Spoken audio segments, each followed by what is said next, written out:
नमस्कार, वेलकम। बहुत स्वागत है आपका। पिछले अंक में हमने बात की थी ध्वज के चिन्ह के विषय में। ध्वज का चिन्ह जो हमेशा यह दिखलाता है कि विजय आपकी होगी, यह विजय का प्रतीक है। ध्वज जिसे हम झंडा कहते हैं या ध्वजा कहते हैं, ये विजय का प्रतीक है, ये जीत का प्रतीक माना गया है, ये उमंग का प्रतीक माना गया है, ये जोश का प्रतीक है। यदि यह चिन्ह आपके हथेली में कहीं पर भी बनता है तो इसके विशेष शुभ परिणाम शास्त्र में कहे गए हैं। तो हम बात कर रहे हैं कि यदि ये बुध के क्षेत्र में बने। बुध कहाँ होता है? आपकी कनिष्ठिका के नीचे का क्षेत्र बुध है। आपके फिंगर में यदि इस स्थान पर ये ध्वज का चिन्ह बनता है कुछ इस प्रकार से यदि बने, ऐसे लगे कि हाँ झंडे के रूप में है, इसे हम ध्वज का चिन्ह कहेंगे। चाहे छोटा बने या बड़ा बने, इसके परिणाम आपको शुभ होने वाले हैं।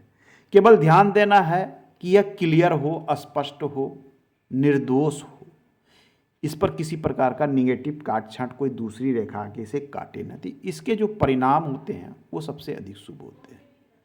अब ये बन रहा है कहाँ? आपके बुध का क्षेत्र में। बुध किसका कारक है?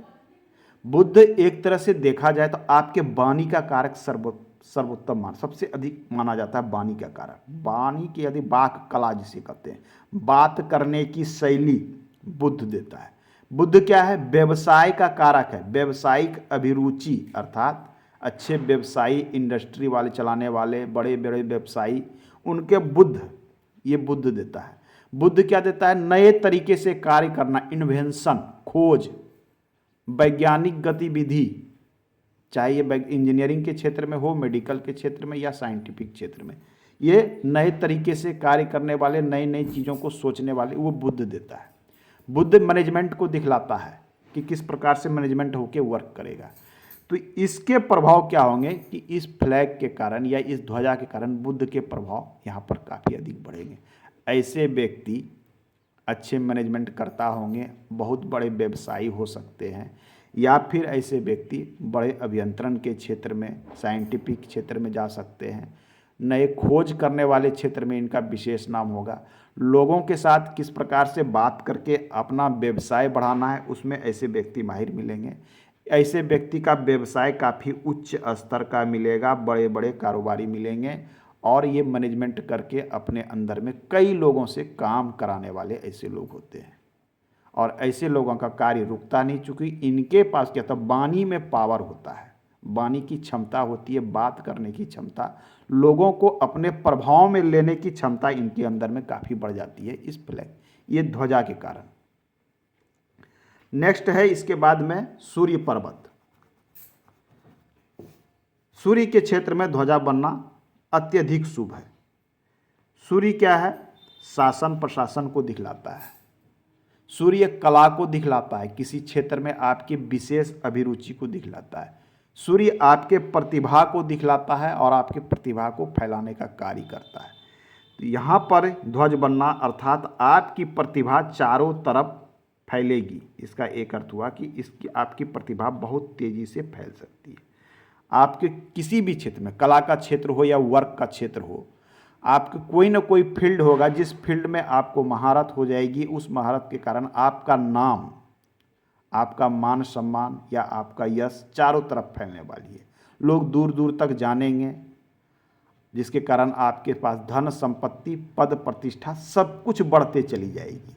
यदि ये किसी सेक्टर में नौकरी करते हैं, गवर्नमेंट सेक्टर में, तो राज्य द्वारा इनको बड़ा पद प्राप्त हो सकता है, उच्च स्तरीय पद, बड़े पदाधिकारी हो सकते हैं, प्रभावशाली पदाधिकारी हो सकते हैं। राजनीति के क्षेत्र में हो तो इनको दूर दूर तक लोग जानने वाले ऐसे राजनेता हो सकते हैं। यदि ऐसे व्यक्ति व्यवसायिक क्षेत्र में वर्क करें तो बड़े व्यवसायी मिलेंगे जिनका ब्रांड बन जाए, एक तरह से इनका ब्रांड बनेगा और ये दूर दूर तक इनका ब्रांड का नाम होगा। तो ये सारी चीज़ें सूर्य देता है, सूर्य पर इसके विशेष प्रभाव देखे गए हैं। अब सूर्य के बाद है शनि पर्वत, इसके बगल में ये है आपका शनि का क्षेत्र।